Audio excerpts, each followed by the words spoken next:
ये जो पीसीएस अफसर होते हैं ना, बड़े गजब होते हैं। डीएम या विभागाध्यक्ष के सामने तो ऐसा व्यवहार करते हैं मानो कोई नवेली नवोढ़ा। आईएएस के हर इशारे को भांपने में चेतक घोड़ा तक को मात कर देते हैं ये पीसीएस अफसर। अपने दफ्तर में आने वालों के साथ खौखिया खौखिया कर डांट फटकार करेंगे। असलों की दुकान का मुआयना के दौरान दुकानदार की कुर्सी पर काबिज हो जाएंगे और खुद को लाट साहब साबित करना शुरू कर देंगे।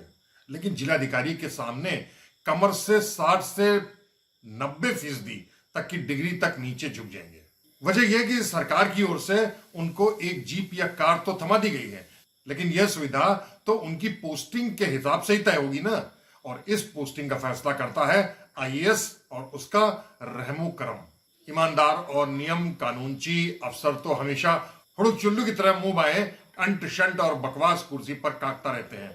लेकिन बाकी एसडीएम अफसर को झक्कास सफेद वर्दी और कंधे या कमर पर मोटा चपरास बिल्ला लगाए अर्दली वाली कुर्सी हमेशा ललचाती रहती है। जो कमाई के अभिलाषी होते हैं उनके पास रकम रखने की जगह तक नहीं मिलती। डीएम भी उनसे खुश रहता है, लेकिन इस कवायद में ऐसे अफसरों की रीढ़ हमेशा गलती रहती है जिनमें देश समाज और अपने दायित्वों के कीड़े लगातार काटते रहते हैं। सच बात तो यही है कि इन बीवी नुमा पीसीएस अफसरों को भी पता है कि यह डीएम दरअसल एक टेम्परेरी हस्बैंड है। आज है कल चला जाएगा। पीसीएस में ही नहीं, सरकारी अमले में आईएएस तो ट्रांसफरेबल शौहर होता है, कभी भी तबादले पर जा सकता है। इस्लाम वाली मुता शादी या हिंदुओं की राक्षस विवाह की तरह जब आए शौक ने फरमाया। इसीलिए इसे खुश रखो, काम निकालते रहो, मौज मस्ती करते रहो, उसके हुक्म बजाते रहो। ने आएगा तो उसके प्रति भी हम उसी तरीके से समर्पित हो जाएंगे जैसे पहले वाले के साथ थे। पीसीएस और सभी अधीनस्थ अफसर और कर्मचारी भी डीएम की इस कमजोर नस को खूब पहचानते हैं। कलेक्टरों को खूब पता होता है कि किस खूबसूरत और सलीकेदार बेगम को किस तरह नाथना है, फटकारना है, चूमना है या उसके साथ आलिंगनबद्ध रहते रहना है। इतना ही नहीं, वह यह भी जानता है कि किस रखेल के साथ क्या पैदा करना है और किसको डिस्कार्ड कर देना है। यही तो खासियत होती है शौहर की।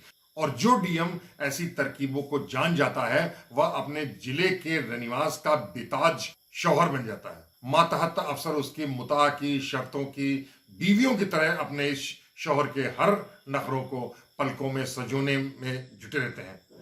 काम धाम तो गया तेल लेने, गधे पजीरी फाका करते रहते हैं। आम आदमी बेहाल और बेदम होता जाता रहता है। अधिकांश जिलों में तो पीसीएस, एसडीएम अफसर या दीगर कर्मचारी डीएम को तेल लगाने की मुहिम में ही जुटे रहते हैं। लेकिन मजाल है कभी कि कोई आईएएस ऐसे अधीनस्थ अपनी बीवियों जैसे अधीनस्थों के सम्मान के लिए भिड़ जाए। अरे आईएएस तो दूर, पीसीएस अफसर तक को अपने ही सम्मान की चिंता नहीं होती तो दूसरा क्या करेगा।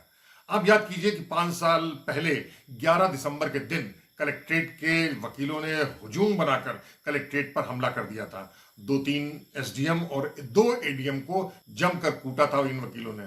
वकीलों का आरोप था कि जमीन के मामले में घूस लेने के बावजूद एसडीएम आनाकानी कर रहे थे, जबकि एसडीएम का कहना था कि वकील अनावश्यक दबाव डाल रहे थे। बहरहाल घटना की शाम पीसीएस एसोसिएशन ने ऐलान किया था कि हमलावरों को गिरफ्तार तत्काल किया जाए और अगर ऐसा नहीं होगा तो वे हड़ताल करेंगे।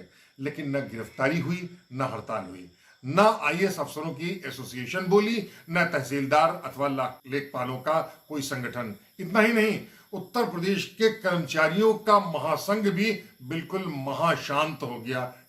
मामला ठंडे बस्ते में चला गया। और अब ताजा मामला है लखनऊ के इमाम बाड़ा वाली भूल भुलैया का, जहां जिलाधिकारी अभिषेक प्रकाश और सिटी मजिस्ट्रेट ने किसी गली के छुटभैया मवाली गुंडे की तरह एक दूसरे के प्रति पारिवारिक रिश्ता स्थापित करने वाली गालियां बेहिसाब बकीं। बताते हैं कि सिटी मजिस्ट्रेट ने तो अपना जूता तक निकाल लिया था बड़े साहब पर। लेकिन इससे भी आश्चर्यजनक घटना तो यह हुई कि इस हादसे पर न तो पीसीएस एसोसिएशन ने कोई विरोध व्यक्त किया और न आईएएस एसोसिएशन ने हस्तक्षेप करने की कोई जरूरत समझी। दोनों और दोनों के ही संगठनों ने इस अपमान का घूंट गटक लिया। लेकिन पीसीएस एसोसिएशन की चुप्पी ज्यादा शर्मनाक है। बावजूद इसके कि यह संगठन किसी लाश से ज्यादा नहीं बचा है। करीब 12 साल हो गए पीसीएस एसोसिएशन ने अपनी कार्यकारिणी का न तो चुनाव कराया है और न ही कोई वार्षिक बैठक। संघ के पूर्व अध्यक्ष रहे आरपी शुक्ला ने तो 5 वर्ष पहले ही अपने एक लेख में संघ नेतृत्व को धिक्कारा था और कहा था कि 7 वर्ष तक गैर मौजूदगी का मतलब होता है व्यक्ति की मृत्यु का हो जाना। यानी 1100 अफसरों का यह पीसीएस संघ भी तो लाश की तरह तब्दील हो चुका है। हैरत की बात यह है कि अभी पिछले बरस ही संघ ने एक आलीशान होटल में अपने नए पीसीएस अफसरों को भोज कराया। सवाल यह है कि भोज जरूरी था या संघ की प्राण प्रतिष्ठा। दावा किया गया कि दावत में उन्होंने अपने नए जूनियर अफसरों को टिप्स दिया प्रशासन के लिए, लेकिन कौन से टिप्स दिए गए? आईएएस के प्रति समर्पण, क्या टिप्स, या पिट जाने के बाद दुबक जाने का जुगाड़? और बस आखिरी बात, यूपी के बड़े शहरों के अधिकांश तालाब पट चुके हैं, उसे सुरक्षित रखने का जिम्मा एसडीएम का ही होता है। आपने रखा? खैर चलिए, आपका चेहरा तो आज काफी धुआं धुआं सा दिखने लगना होगा। रुमाल से पूछ लीजिए, वरना पत्ता पत्ता और बूटा बूटा तक को खबर मिल जाएगी आपकी लाचारगी और मूर्खता की, आपकी पराजय की भी।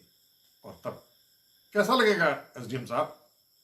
तो अगली बार फिर किसी दूसरे मसले पर, किसी दूसरे स्थान पर और किसी दूसरे व्यक्तियों के बारे में हम फिर हाजिर होंगे। तब तक दुलत्ती के लिए कुमार सौवीर को इजाजत दीजिए। आपसे गुजारिश सिर्फ इतनी है कि अगर हमारा ये चैनल आपको पसंद है, उसका कंटेंट पसंद है, तो YouTube पर उसे सब्सक्राइब कीजिए, घंटी बजाइए, सोशल मीडिया में ज्यादा से ज्यादा लोगों को शेयर कीजिए ताकि लोगों को पता चल सके कि दुलत्ती ऐसे लगाई जाती है। नमस्ते।